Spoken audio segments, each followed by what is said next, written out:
All right, you have a seat. I'll remind you you're still under oath. All right, jurors.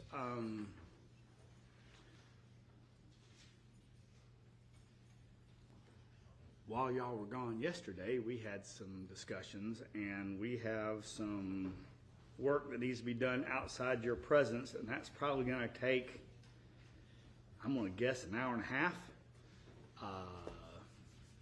Could go longer, but in any event, what we've decided to do is try to go 12:31 today, and then excuse y'all for the day.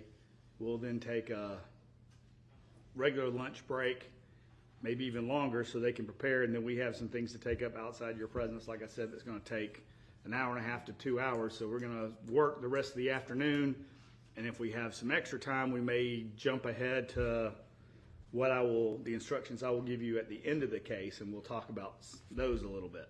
So that is our game plan. That's why y'all didn't get lunch menus this morning. We will break at a logical point around noon, and then excuse y'all for the afternoon. I wish we had thought about that and discussed that yesterday before we excused y'all, so y'all could make plans for today, but that didn't happen.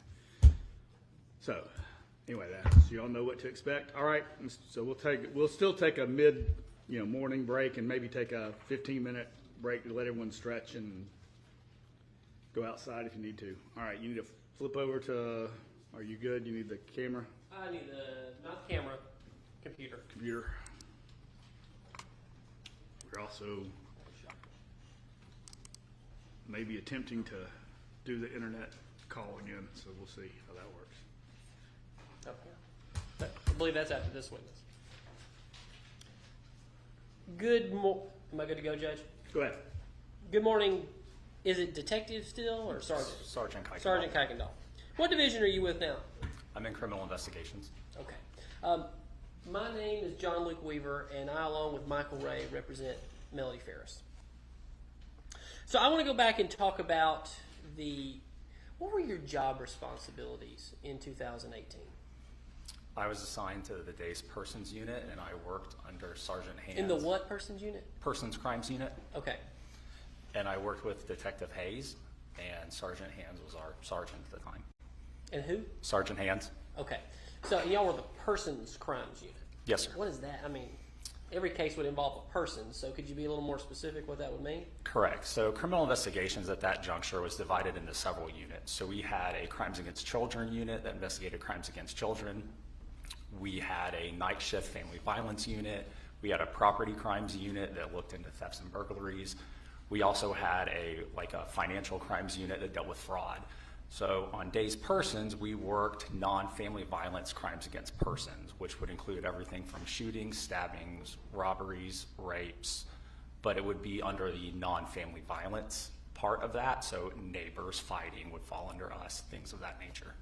But if something happened during the day that was family violence, that was like a shooting or a stabbing, we would still respond to it and investigate it, and generally we would keep those cases. Okay. So technically this case would not have fallen under what you guys normally would do. That's incorrect. That's incorrect? Yes. Okay. But you just said that you guys were not a domestic violence unit. Correct, but that's in terms of what cases we were assigned on a daily basis, but like I tried to clarify, if something happened, such as a shooting or a stabbing or a rape or a robbery during the day, we did not separate it out into family violence or not, because the family violence unit worked at night, so they weren't even in the office. So we would go out and investigate anything of a person's crimes nature that happened during the day, and we do generally retain those cases and continue on with those investigations. So you would generally retain those cases, but you could hand that off to the domestic violence unit? In certain instances that would happen, but something like a shooting, especially a shooting where we were primarily involved with from the beginning of it, we retain those cases and that investigation. And in something like this, my unit would typically, for something like a murder, because it is something that generally fell under days persons, even if it was family violence, oftentimes we would get called in after hours, and we would investigate those cases as the primary case agents. So even if there was a murder, for example, that happened at like 9 o'clock at night and Detective Hayes and I were at home, our phones would ring and we'd come out and generally take lead on some of those cases.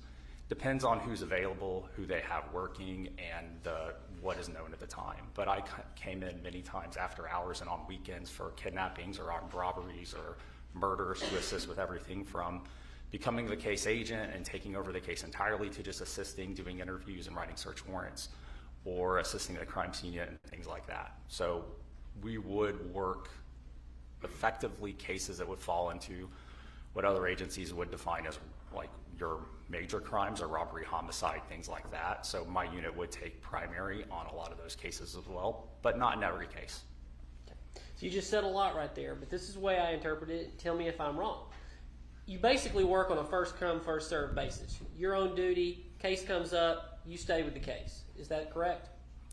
In certain instances, yes. In certain instances, we do transfer those cases to the units that would commonly fall under. For example, during like an on-call, for example, if a child crime came out, the on-call detective, regardless of unit, would respond to it, investigate that to the best of their knowledge at the time with everything they could do, and typically, like for example, a child molestation would be transferred to the Crimes Against Children unit the next day, unless that detective retained that case, and that was sometimes left up to supervision. So, but in this case, when you guys first arrived, what were you doing earlier that day, by the way? I don't remember. Okay. And would you typically be with Detective Hayes throughout the day at that time in your career? We worked our cases were not assigned like in terms of we were partners. They were assigned independently. So I had a caseload and he had a caseload. So he would be working his cases, I would be working mine. Sometimes that would mean that we would work together. Sometimes that means that we just work completely independently. Okay. But when you were called out to this case, obviously there was no indication that there had been a murder, correct? When we responded to this case, we responded like we do in every case. It was a death investigation. So I believe I heard you on a number of recordings say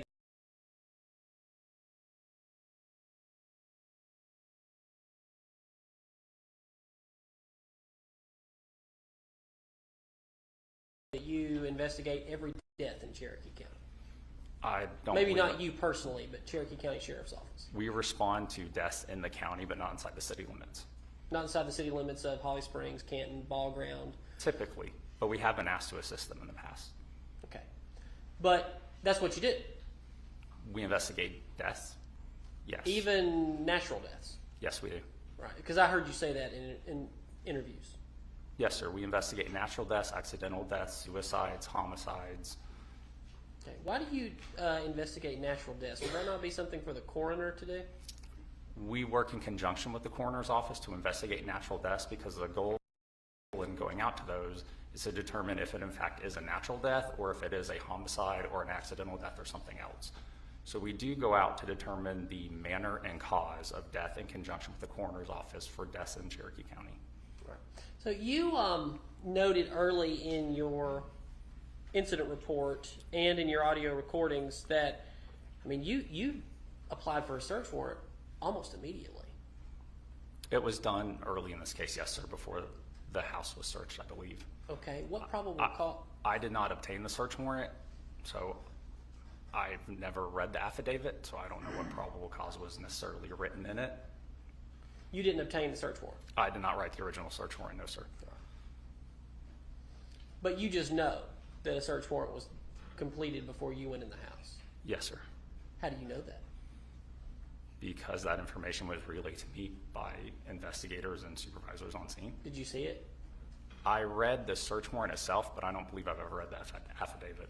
Okay. Do you know if y'all were already saying there was a murder at that time?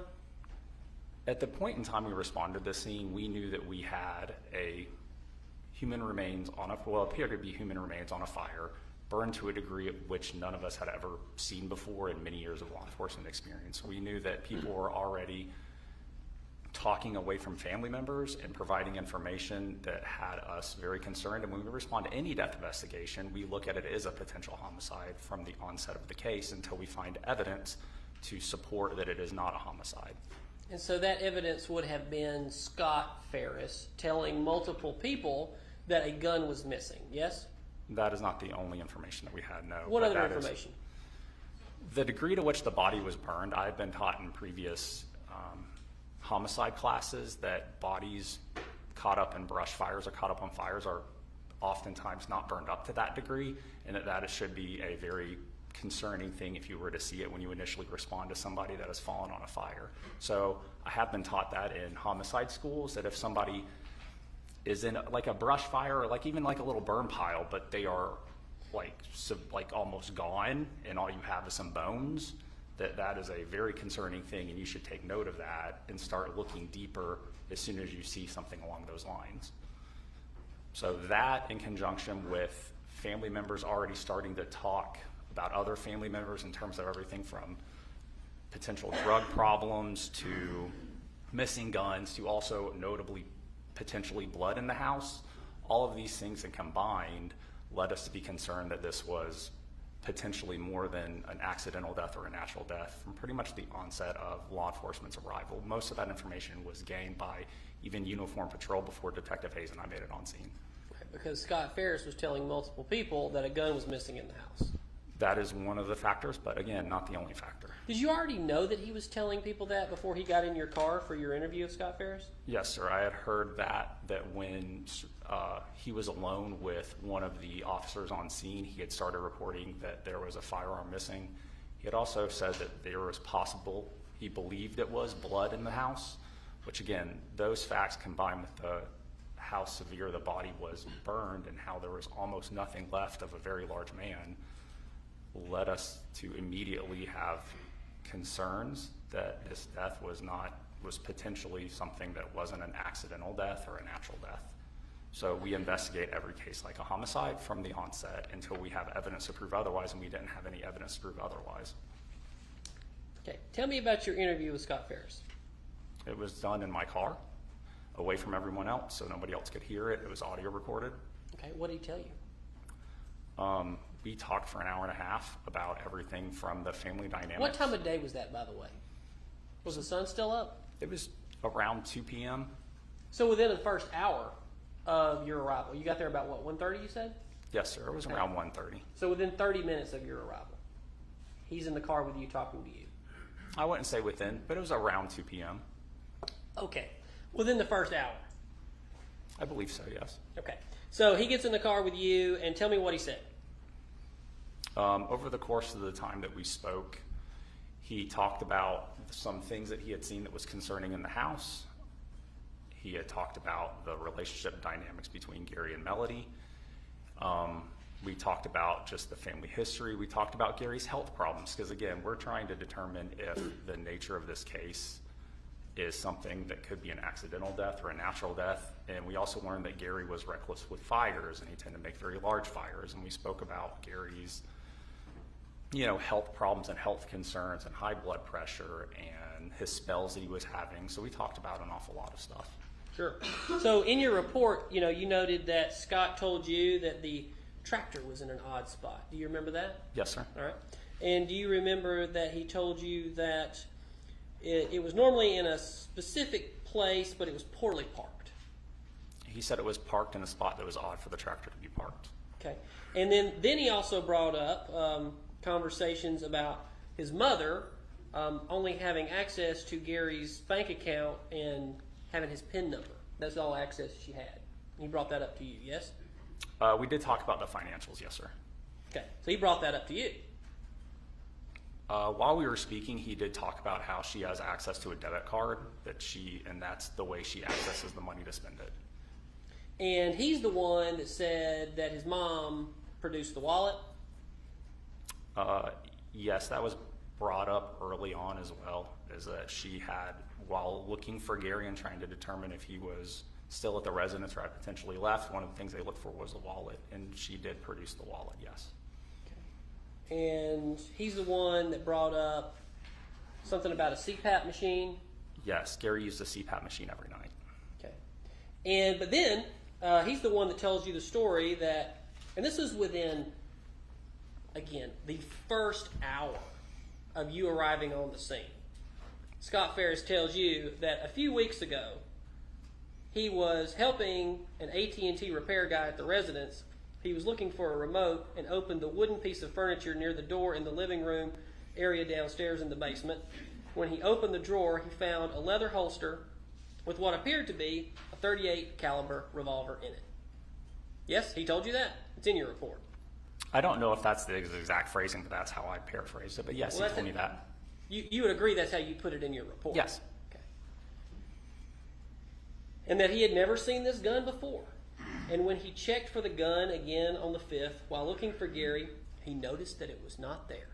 You remember that? Yes, sir. All right. And he saw a couple of drops of blood of what appeared to be in the basement, and he did not notice any chemical odor in the area. You wrote all that? Yes, sir. Okay. And there were no other. And Scott, I asked Scott about the firearms in the property, and he said there was a shotgun in the basement closet and an old shotgun over the door, and also an old rusted .22 rifle. Yeah? Yes, sir. Okay. And at that point, he didn't mention that he had a lot of rounds of .38s in his barn apartment, right? I did not ask him about what kind of ammunition was there. Right. You didn't ask him about any of his guns, did you? I think I phrased the question more specifically to the house, Right. but I'm not exactly positive on how I phrased the question. Okay. And was it at that point? Now, okay. So, but you're aware that everything that Scott Ferris told you at that point, that was essentially y'all's theory of the case from that second on all the way to this very moment. That's incorrect. Why is that incorrect? Because at that point in time, what we do is we ask questions and we get information, but then we have to take that information and follow up with it to find evidence that supports or refutes it. At the beginning stages of this case, we did know very little. We knew that somebody was reporting a firearm being missing, reporting blood being in the basement. We knew we had a severely burned body on the fire, the likes of which none of us had ever really seen before, to include house fires where houses collapsed on people. So we were investigating this case as truly and honestly as a fact-finding mission to find the truth as you could possibly do, because we didn't know what happened. We didn't know how originally, when we first got there, we didn't know what had to happen to get a body to that stage of being burned. We didn't have that knowledge. We have to ask questions, we have to get the information, and we have to follow up with that information. And we don't necessarily take anything for face value just because somebody said it. We have to go investigate that part of it and find the supporting evidence. And over time, it starts to paint a picture of who's telling the truth and who's lying, and what is factually based and what is not factually based. So it is we gather information to find the evidence to get to the truth. And part of my initial conversation with Scott, I didn't know how at all Gary got in the fire. I simply was just asking questions to get information because he had information to provide. He wanted to talk, so I needed to know what he was going to tell me and what information he was going to say at that juncture. We didn't know Gary had been shot, so we had no theories. We had no idea who killed Gary if he was killed. These are things we just didn't know when I was speaking with him in the first 30 minutes of arriving on scene. It was just to see what information he would tell us, and then the investigation kind of balloons out from there, and we start gathering more information and following up with alibis and talking to more people. So we didn't have a conclusion drawn in the first 30 minutes of this case. Okay. So you mentioned earlier this class you went to about burned bodies and training. Was that Egyptic or what was that? It was a homicide school or a managing death investigations. I'm not sure which one it was, but it was in one of those because Okay. I've been to several schools relating to death investigations. I don't remember which one it was, but I do remember that they talked about bodies typically just in brush fires or that fall on little burn piles don't end up that severely burned. And so that is something I do remember, but I don't remember which class it was from. Okay. So in any of those classes at your homicide school, did they tell you that it's very common that there are people that will come to the police first to steer the investigation away from themselves? You obviously were told that in homicide school, right? That is something I've learned through my career, yes. You learned that. Okay. So would that not have been suspicious to you that Scott Ferris, within an hour, is pointing you away from him, and he has provided you with his mother's alleged financial motive and a murder weapon? And nobody had a clue that there had been a murder. I wouldn't say that that made us necessarily suspicious of him, but right out of the gate, we were doing an investigation into what happened to Gary, which included, as the investigation got more and more information, it included investigating Scott. We looked at Scott and his potential involvement into the death of Gary as quickly and as reasonably as we did anyone else in this case that we knew of that we needed to look at. So Scott was investigated for any of his involvement. I believe we forensically analyzed his phone and looked at, I believe phone records were obtained for him, and his alibi was sought out, and he was interviewed multiple times. So Scott was investigated. It's not something that we just took his word for because he said it. We'll talk about that, because I don't think you were involved in a lot of the follow-up years later investigation of Scott. But at this point, after your interview with Scott, what did you go do? Did you go tell Hayes what he said? What did you do? I don't remember if I spoke to Hayes before I interviewed Chris, but the next thing I did was speak to Chris. And that was also done in my vehicle away from everyone else, and that was also audio recorded. All right, so you went from Scott to Chris. All right. Tell me what Chris told you.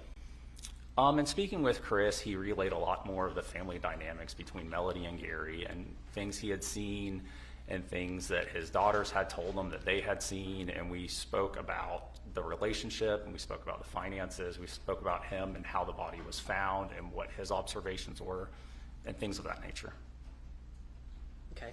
And he told you, you asked him where he was through the last couple of days, right? Yes, sir. Do you remember that? Yes, sir. All right. Do you remember what he told you? Yes, sir. Over the course of, I spoke to Chris twice in particular, and through those two conversations, I did get a list of his timelines from basically the 3rd through the 5th, because Gary was last seen by anybody reasonably on the 3rd, and Chris was one of the last people to have seen him. Okay. In that conversation, did Chris bring up to you that his parents had been upset about a month before for him stealing from his father? Did you ever find that out? I don't remember if I spoke to Chris about that or not. Okay. All right. So at what point did you glean anything else from his interview, by the way? That Melody was exceedingly upset that there was a beach trip plan that Gary was going to be paying for a condo. Because he was stealing money from the family. In that particular case, from the way Chris explained it to me, is that he wanted to go on a beach trip to take his children. He had mentioned it to Gary. And Gary had offered to basically, the way I understood it, was upgrade the room because Gary could afford a nicer room than Chris could afford. So the belief was that Gary would pay for the nicer room and that Melody was invited and that they would all go on a nice beach vacation together, which was supposed to happen, I believe, a couple days after the 5th, but I don't remember the exact date the beach trip was supposed to happen. Okay. So at this point, had you learned from either Scott or Chris that she was having affairs? Yes, that came up in our conversations as well. With Scott and Chris? Yes. Okay, so they'd already both told you their mother's having affairs, and the issue with her being angry about money, things like that? Yes, sir. That they were taking from their dad? That their dad was giving them. Okay. That's your opinion? That's what they told me. That's what they told you, right? Yes. And that's what you believed? No, that's just what they told me. All right. So at what point was it then your job, I think you said yesterday, you just kind of went and stood next to the tractor for an extended period of time? I did. I went and secured the tractor because we knew that it had been moved, and it was something that was far away from where we're all standing at because the barn was pretty far away. Okay. So I was asked to go stand by with the tractor until a member of the crime scene unit could come and process it. All right. Did you walk through the barn at any point? At one juncture, I did follow Lieutenant Stewart, who's on the crime scene unit, as he was photographing, and I walked with him. You were with him? Yes, sir. Okay. And so you would have been, going back to Stewart, photos.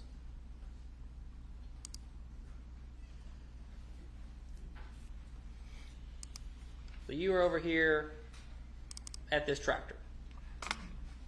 Yes, sir. And do you remember what time of the day, were you with him when these pictures were, is that you? That is me. Okay. So you were with him when pictures were being taken? Yes, sir. Did you, were you the one that spotted the blood on the step, or was that Stewart? No, sir, that was not me. Okay. This blood? I'm not aware of that blood. He processed the tractor, I did not. Okay. But why were you staying with him the whole time? Just to hold things for him and hand him stuff when he needed it. So you were with him when he took these pictures? I did follow behind him, yes. So you'd have been right there, right here with him? Yes? Or nearby. Okay. And you've seen this room in the barn? I'm not sure what specifically in the barn that I saw at that juncture. Does any of this ring a bell? It does look familiar. Okay.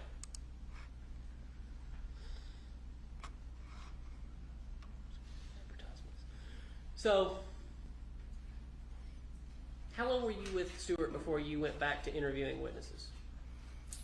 I believe when I was with Stewart, it was around 8 p.m. At a certain juncture, I ended up back at the house and in the basement, and that was a little after, around 10 o'clock. And that's when I asked the crime scene unit if I could assist with them searching the basement. Okay. Well, let me stop before we get into the search of the basement. Did you, and I forgot to ask you this, and this was in your report too, when you were talking to Chris. Chris made it a point also, and we're still within the first 2 hours of your investigation. He tells you that his mother has a relationship with, I believe, Rusty Barton. Brings up the name Rusty Barton within the first 2 hours. Yes? Yes, sir. Okay. And that she has a tattoo, XOXO. Yes? Yes, sir. And has 2 cell phones. Yes? Yes, sir. It had come up that I don't think Chris had the specific knowledge of the 2 cell phones. That more came from Scott. But Chris did mention it because I believe he had heard it from Scott. The XOXO was the tattoo, was the contact in the phone. That's what he told you, Chris. And I believe he learned that information from his children. I don't believe he had seen that himself, if I recall correctly. Okay.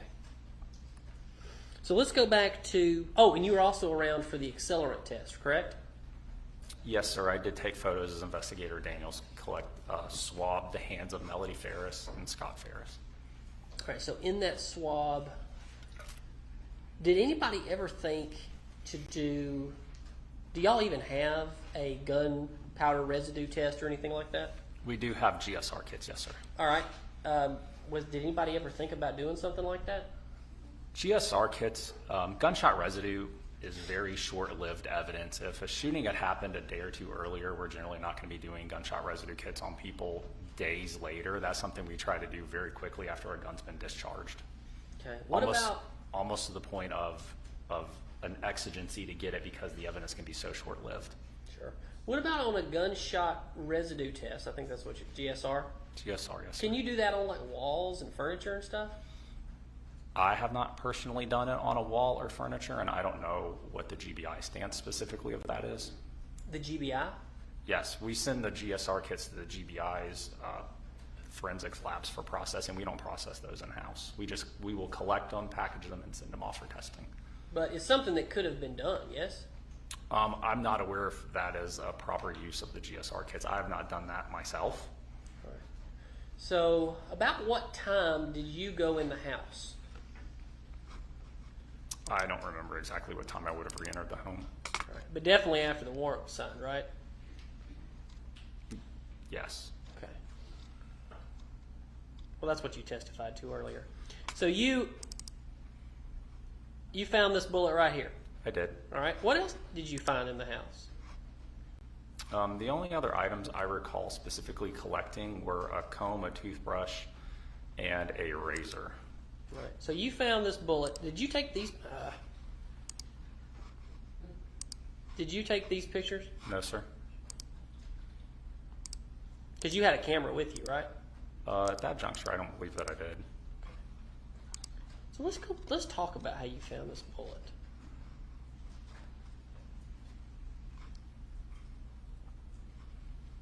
Down in this basement area. This would be the basement area? Yes, sir.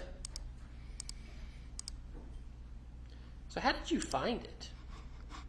Well, after asking Lieutenant Ballard and Melanie Thrasher if I could assist them in searching the basement, I was walking around the coffee table and I looked down and saw the projectile. All right. Was the ottoman pulled out from the chair like this, or was it up against the chair? It was not up against the chair when I looked down and saw the projectile. Right. So this is important, and I just kind of want to talk about everything you saw at that time before anybody else saw this bullet. You didn't see any blood at all on the chair, right? I had not seen any blood on the chair, no, sir. And did you see anything that appeared to be broken or out of place? I don't know necessarily what would be in place or out of place, but I didn't see any blood, and I don't recall seeing anything broken. Well, you saw a bullet, and you believe that to be out of place, right? I did, yes. And you saw some blood on the floor. You believe that to be out of place, right? I didn't go specifically look at the blood because they were processing it and taking photographs at the time, so I stayed pretty far back. But yes, I did see the projectile on the ground, and when you see a bullet with blood on it, it does look out of place when you have a body that's severely burned on a fire. Okay.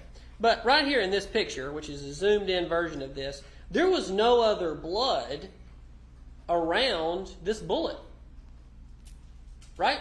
I'm not sure. As soon as I was looking in the area and I saw the bullet, the crime scene processing unit was only a couple feet away, so I got their attention and I stepped back and let them process and collect the evidence. But you didn't see that. You didn't see any blood, correct? I didn't see any blood. Right. Next to the bullet, no, sir. Right. And you didn't see any holes in the chair or anything like that? No. All right. Because that would make sense. You know, if a bullet has been shot and somehow it's underneath an ottoman, that it would probably go through the ottoman, would it not? That's an inaccurate statement. Well, then you tell me.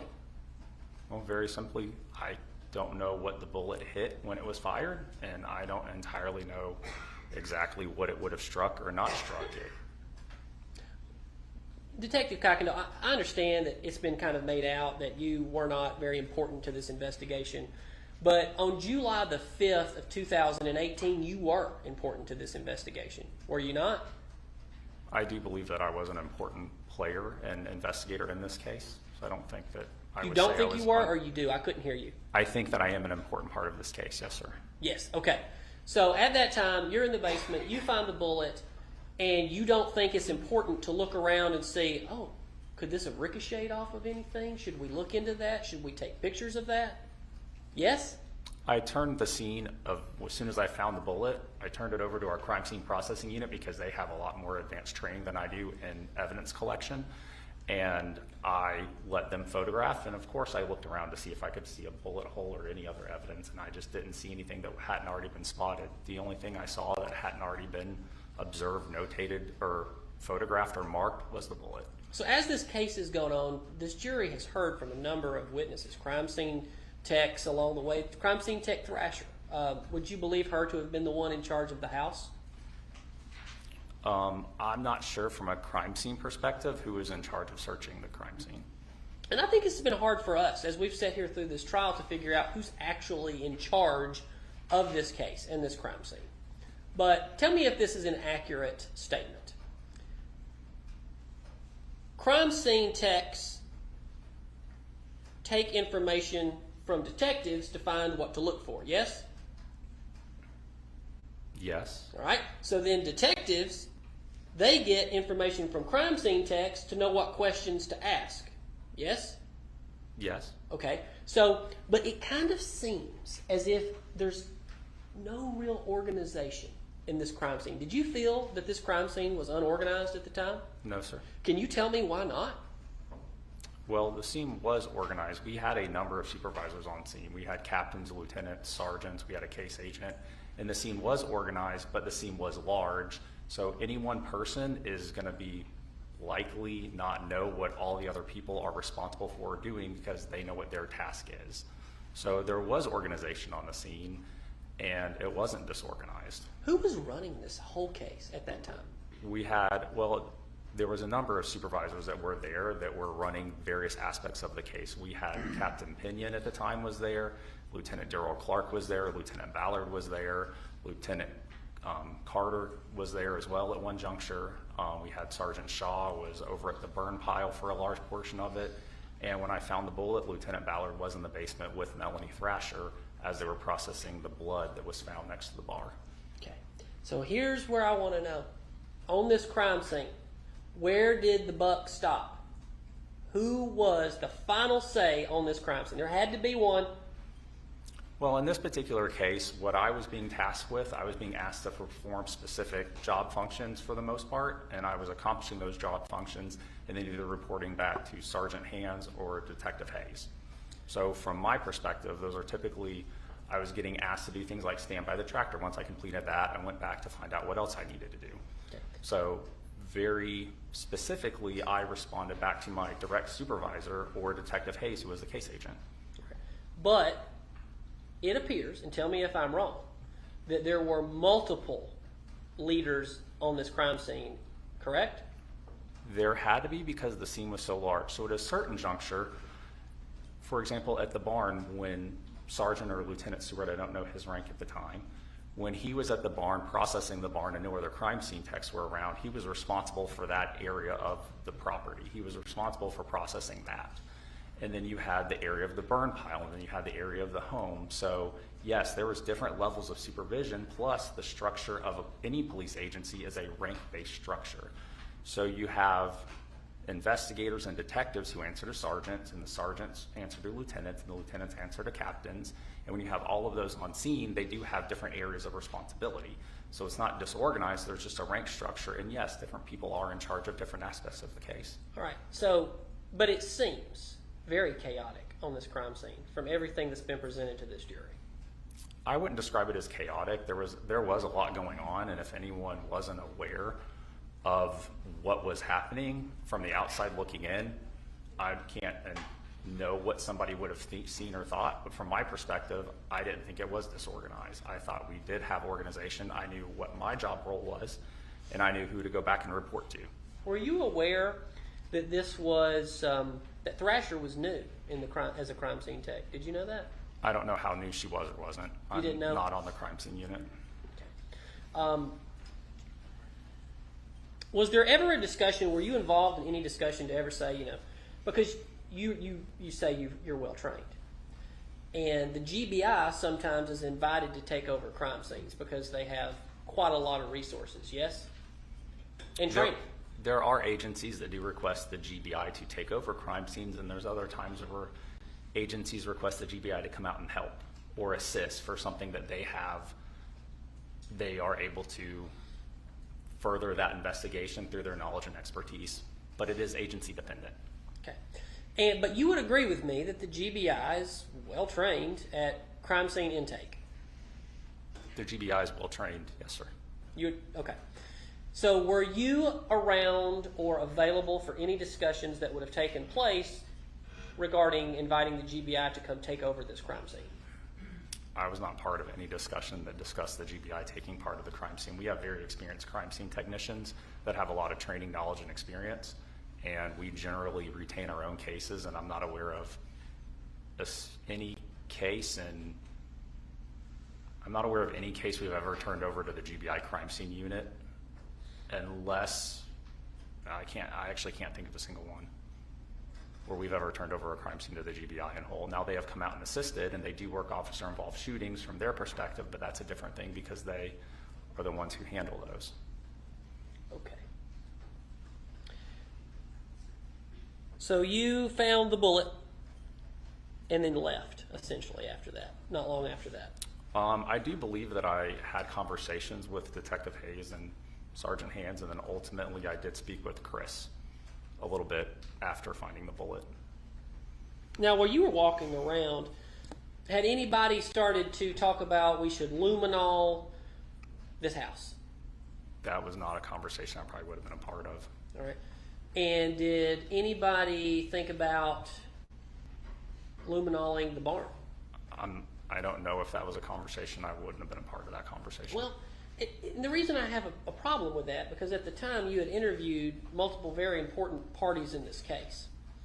And if you're not communicating, okay, so this guy over here says there's a bullet, that's you, and this guy says a gun's missing, shouldn't you be communicating with the crime scene techs about what they need to be looking for? Yes, and that communication was done. And that was done. And then you kind of communicate it, and you leave, but you don't double check and say, hey, did you guys do gunshot residue on the walls? You didn't ask that question? I did not tell the crime scene unit how to process the crime scene. Right, it's just like you boom, hand it off, I gotta go. That's what you did. It's not exactly like that. We generally have a discussion.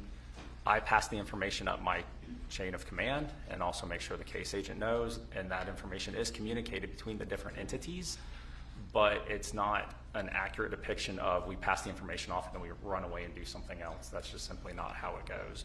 But I also don't tell the crime scene techs how to process the crime scene because I'm not trained in advanced crime scene processing like they are. Okay. And Detective Kuykendall, you would agree with me, and I understand you work for Cherokee County Sheriff's Department, and you have since what year? I was hired in 2011. 2011. So you've been there, you're a career man. You've been there 13 years. And I wouldn't expect you to say anything adverse to your agency. But you would agree with me that you had never been on a crime scene like this at that time, where you have a crime scene that is a burn pile, you have a crime scene at a house, and also you have other crime scene at a barn. You've got, at least at that point, a tractor with blood on it that had been found. So you have at least 3 different locations in this very large property. You've never been involved in anything like that, yes? That's an inaccurate statement. Well, then tell me why I'm wrong.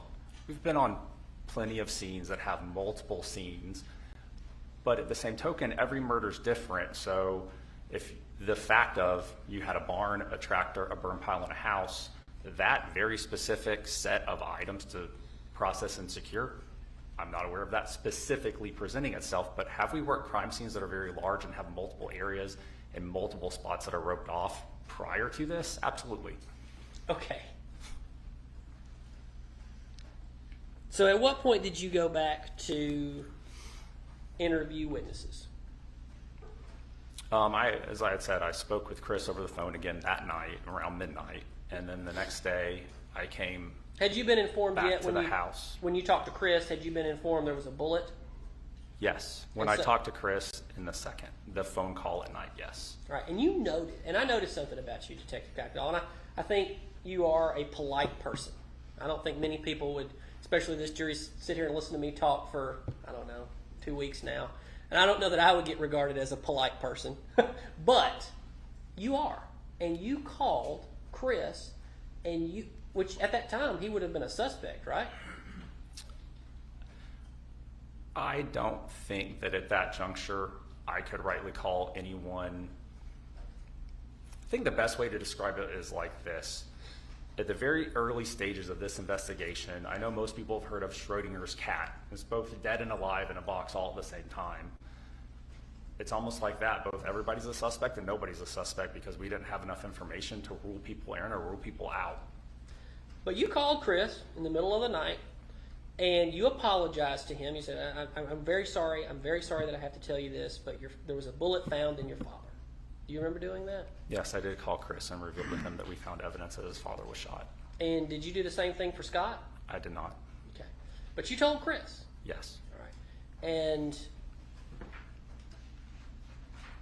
that essentially means that you ruled him out at that point as a suspect. That is not true. Why is that not true? Because it's not. Okay. Well, then let's talk about some of the follow-up investigation you did or did not do on Chris. You called Jenna, yes? I did. In the days following? Yes. Maybe the next week. I think it was the next week. I actually had reached out to Chris and Scott, I believe, on Saturday. I'm sorry, I called Chris and Jenna, and I reached out to them and left a message on Saturday All right. morning-ish time frame.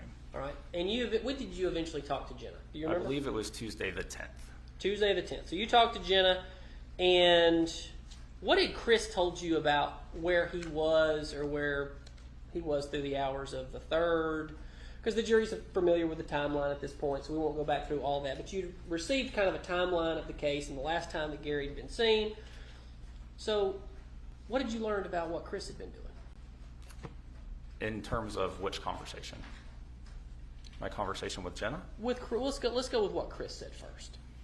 I had run through Chris's timeline with him, and again, we're not going to go back through it, but I had gotten his timeline from the 3rd through the 4th and through the 5th towards getting back to the house when the body was found. And I did ultimately talk to Jenna to get a statement from her regarding Chris's whereabouts and her accounting of that as well. Okay, so you knew from Chris that he went to the property on the 3rd Yes. and saw his father about 5:30 or 5 o'clock that day with his daughter Addison, yes? Yes. Okay. And at that point, and it took a long time later before anybody asked this question, but you didn't ask what his dad was wearing, did you? No, I believe in one of my initial conversations with Chris, I asked him what his dad was wearing. Okay. What about what his mom was wearing? I asked that, and I remember I transitioned at one juncture back to what Gary was wearing, and I never clarified what Melody was wearing. All right. And then they left and they went to where? I believe they went to a QT to get slushies. All right. What about after that? After that, they went home and picked up his wife and then went to Poke City, which is a restaurant that's about a few minutes from their house. So let's talk about what you did. You talked about Poke City. Did you go down there to Poke City? No, sir. I was never asked to go down there. You were never asked to go down there. Correct. Did you call Poke City? I did. And what did Poke City say? They said what? They said they have video, but they wouldn't give me any information about it at all over the phone. All right. But you didn't say, hey, Detective Hayes, Poke City said they got video. Can I go down there and get it? No, I would have relayed that information to Detective Hayes. You would have? Yes, sir. Okay, so who would have had to have made the call to say, I need you to go down there and look at that video? I was never asked to go look at that video, so I did not go down there and look at it. And you didn't volunteer to do that either, right? No, sir, because I was being tasked with doing various things, and I was accomplishing those tasks to the best of my ability. Okay. And then Chris said he went home and slept that night, right? So after going to Poke City, he went and dropped Jenna back off at the house and then took Addison to get ice cream or gelatos and then went back to the house, and then that's where they slept. Where'd they get gelatos? I'm not sure exactly where they got gelatos. Did you call to check that out? He was with Addison. I don't remember if I asked that specifically where they got ice cream or not. Well, that would have helped you with the timeline to know when he got the ice cream and then he got back to the house. The timeline wouldn't. Their house is so far away from. So two things points to that. One, he's reporting being with his daughter. That's something I can verify that she's corroborating that statement that they went and got ice cream when they went back home. So I have a person I could ask that question to.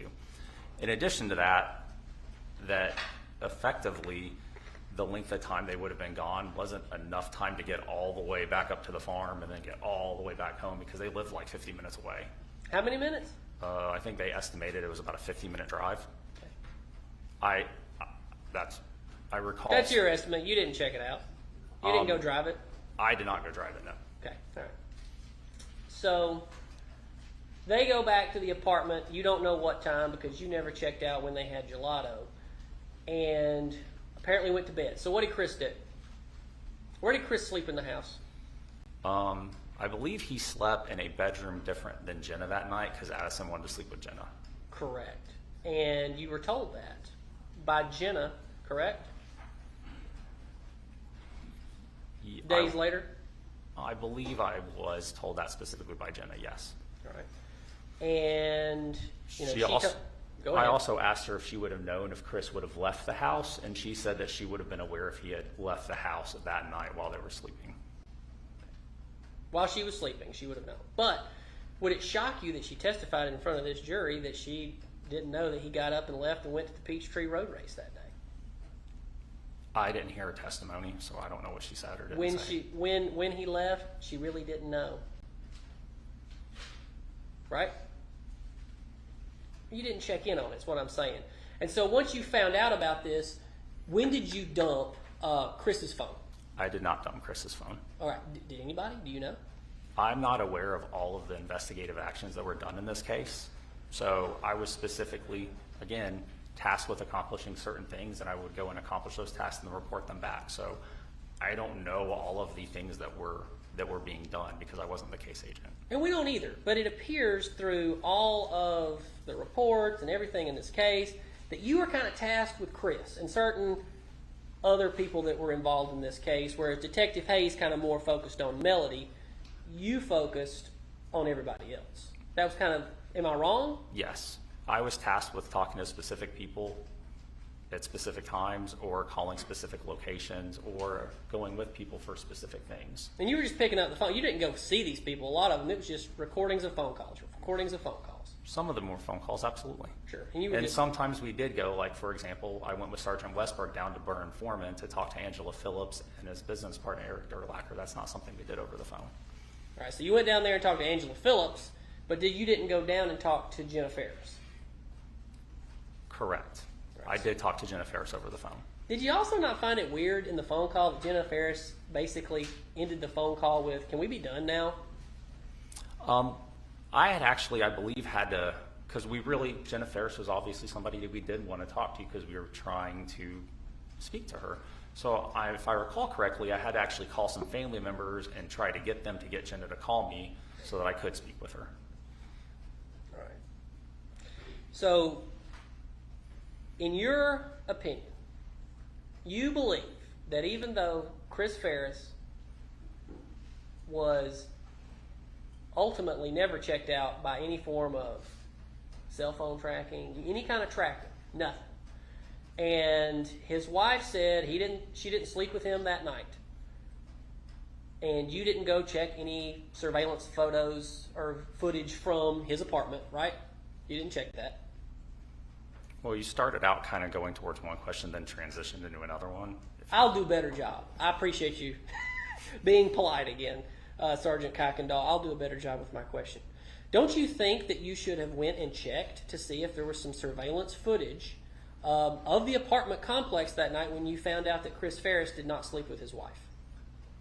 I was not necessarily independently going and doing a bunch of things. I was being asked to do certain things, getting that information and relaying it back. And then I would You be didn't given another volunteer to task. do those things, did you? No, sir. I was being tasked with doing them or asked to do them, so I did them. Right, but you're a detective. That's your job, right? It is. You are to investigate crimes. You are to go talk to witnesses and say, I think detectives are the smart ones, right? That's why you're a detective, right? Detectives are the smart ones. Right, well... It almost implies that other people aren't smart, which is why I hesitated. What I'm saying is detectives are the ones who get off the street and they go out and they investigate crimes. They use their brain. They think out on the street and they investigate these cases. Yes?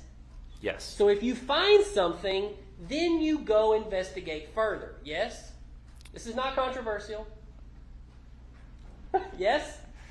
When, in this particular instance, and in this particular case, when I was asked to call, for example, Jenna Ferris to get a statement from her and do what I can to get a statement from her, because at this juncture we had already been trying to talk to her for several days and she wasn't returning our phone calls.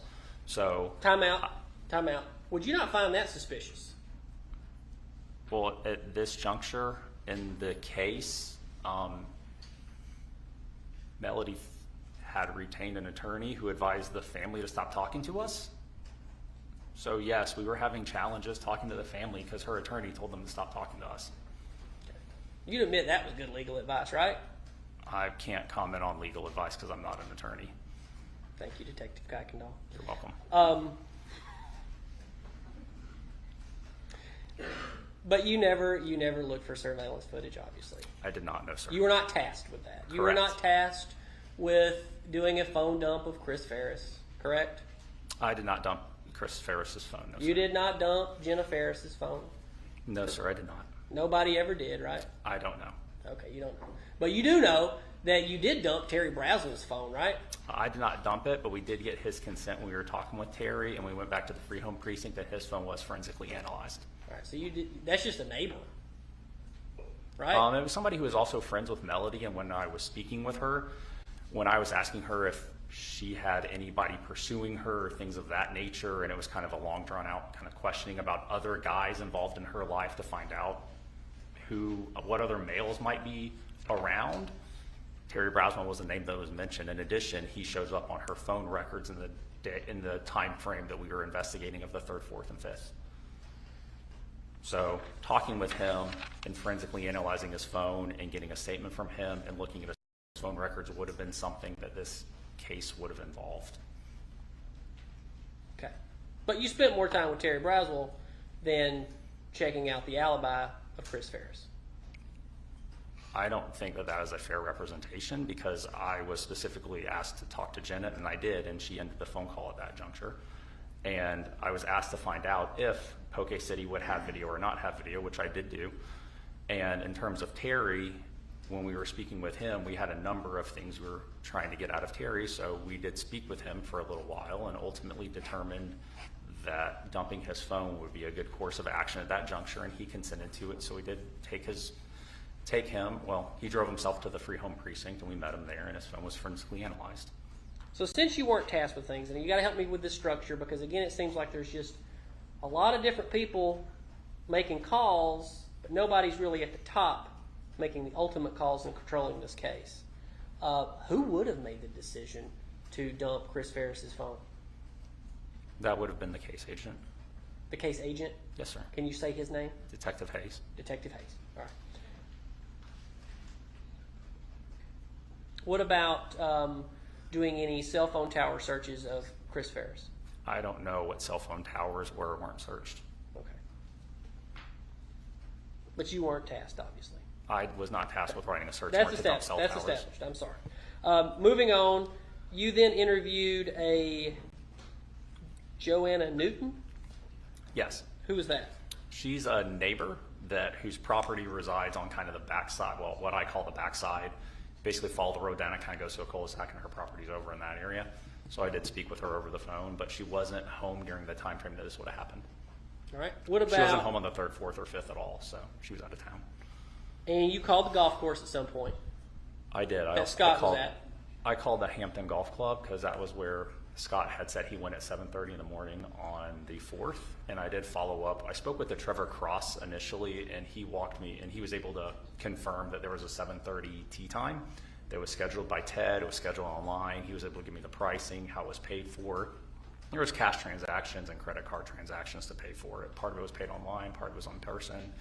So they don't have video though, and I was able to speak to him, and he was able to confirm that the reservation was under the name Ted Pierce.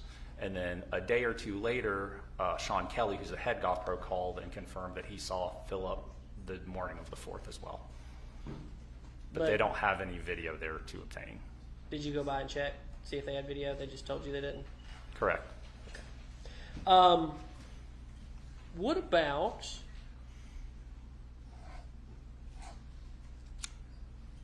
tell me who Frank Allen and Portia Allen are. They're across the street neighbors. What did they tell you? There's something interesting there. They had seen Gary on basically what they called the side-by-side earlier in the afternoon, down by the mailbox end of the driveway area. And they had also heard some fireworks in the area, I believe, as well. Right. And did you get a timeline on those fireworks? I It's not in your did, report. but I don't remember what day they heard fireworks. But everybody, it's the 3rd and the 4th of July. I'm positive people were shooting off fireworks in those time frames. Wouldn't it have been a good idea, though, to maybe ask them that question about what time frame they heard the fireworks? I did. I just don't remember what they said. Okay. You didn't write it in your report. That's Okay. All right, so let's move on to another interesting character you ran across, John Lambert. Yes, sir. Tell me about John Lambert. John Lambert works for, I'm going to get his company name wrong, I believe it's Home Innovation Technologies, something close to that. He services the automation systems in the houses. I was asked to call him, and I called him and spoke with him over the phone. He was able to clarify that he does not work on the security system in the house or the surveillance system in the house, so he wasn't able to assist with that because he doesn't service that. He services the other automated systems.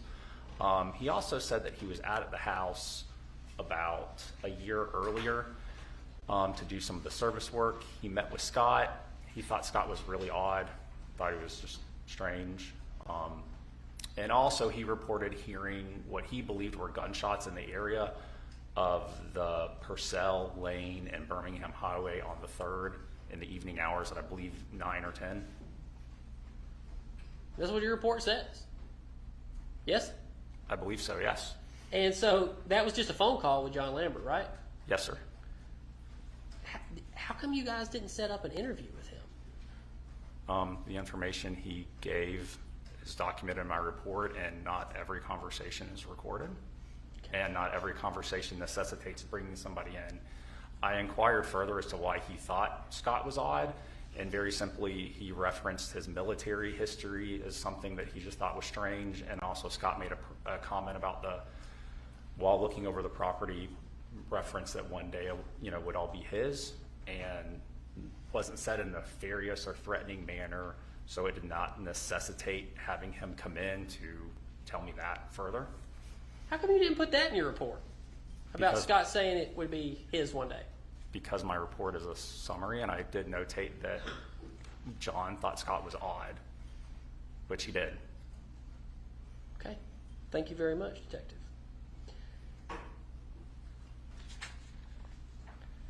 Okay, then you went and talked to Joanne Ward on July the 24th. How did you wind up getting up with Joanne Ward?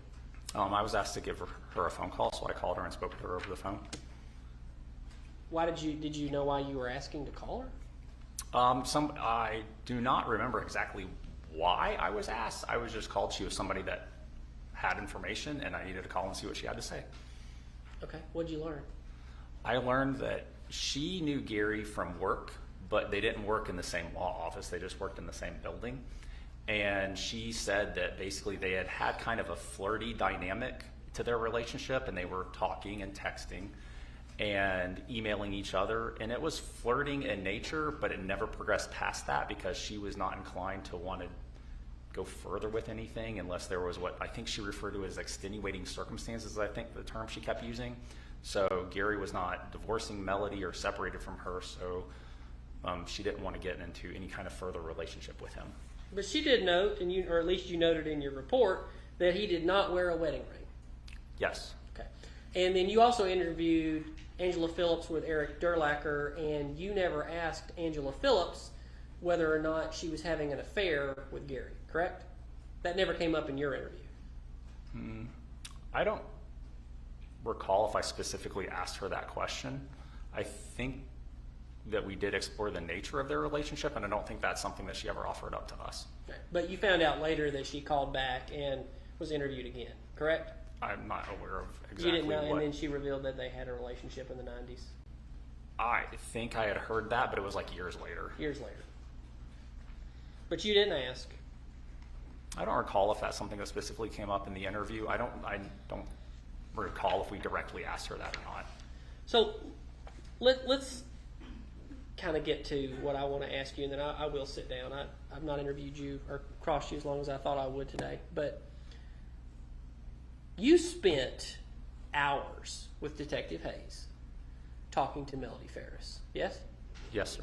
And in fact, you were the primary interviewer you were the good cop in the interview, yes? I wouldn't say that we utilize any kind of good cop, bad cop strategy. At that juncture in the investigation, you have to understand, this is less than 24 hours after Gary was found on the fire. The amount of information that we had at that time was rather limited. We simply were interviewing her to see what information we could get from her so that, again, we could get information, find evidence with that information, and get to the truth of what happened to Gary. When we talked to Melody, we were just trying to get that information that she had or what she would tell us. It was an effort to see what she would say, and as long as she was talking to us, we were getting information so that we could follow up with it. But you were already accusing her of a murder. I don't believe we ever specifically accused her of a murder in that interview. And you spent hours and hours and hours with Melody, but you spent just a little bit of time with Scott.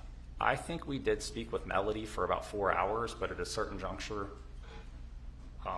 we were not in control of how that conversation necessarily ended. So the length of time is not entirely something that we had control over. Okay, but you were taking information that you had gathered from Scott and Chris, and you were questioning her about the information that you learned from Scott and Chris, yes? That's partially true, but it's also information we had found at the scene through speaking to, or through talking to other family members, but also the scene itself, what we had observed, the projectiles that we found both in the house and in the decedent's body.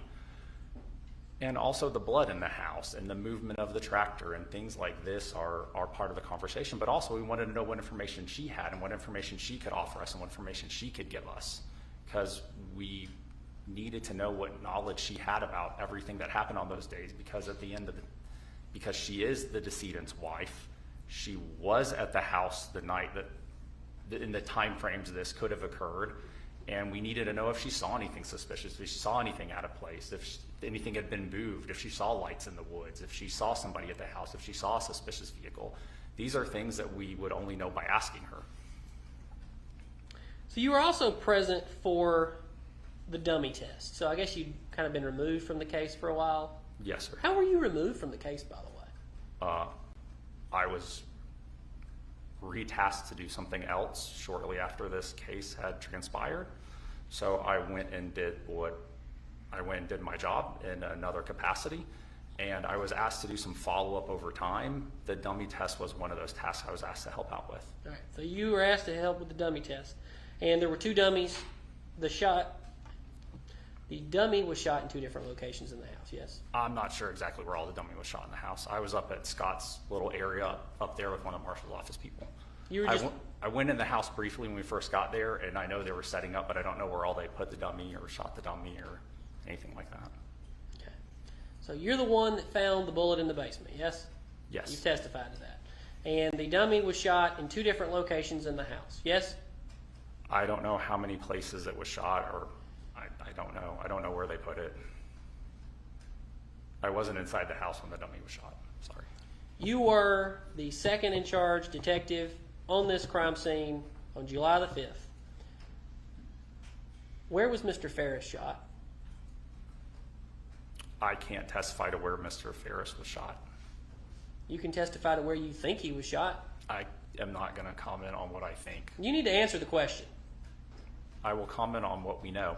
I need you to answer, Judge. He's not answering the question. Judge, it's technically Say an opinion. No. Are y'all objecting to? I'll let him answer. Well, that's That's what I fine. expected Yeah, your that's response fine. was. Otherwise, you would have objected to it being speculative. But if you're not objecting, then he can testify to it I'm if he fine can. with answering the question if he can. If he's comfortable. Can you repeat the question? You were the second in charge detective. Number 1, Hayes. Number 2, Kuykendall on the 5th, yes? I don't necessarily know if I could necessarily specify number 2. Was I assisting Detective Hayes? Absolutely. Okay. Where do you think Gary Ferris was shot? I look at the evidence, and I know that there's blood evidence at the top of the stairs going down the stairs, and there's blood evidence at the bottom of the stairs. And I know that a projectile was found in the flesh of Gary Ferris, who was on the fire, and I know a projectile was found with blood on it in the basement. So those are the facts that are known. What conclusions can be drawn? Anyone can draw the conclusions from that, but I don't necessarily have I think this happened or my opinion is this, because we deal with fact, and those are the facts. So you just don't know? I can't testify that I know exactly where he was shot, no. Okay. That's all I have, Judge. Redirect. I don't have any redirect, Judge, but we do have something we need to take up outside the court. All right. Well, we're going to take a break anyway, so y'all can step out.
captured hands and CID that I need to talk to the defense about, and I've never been in this situation. It could be newly discovered evidence was substantial.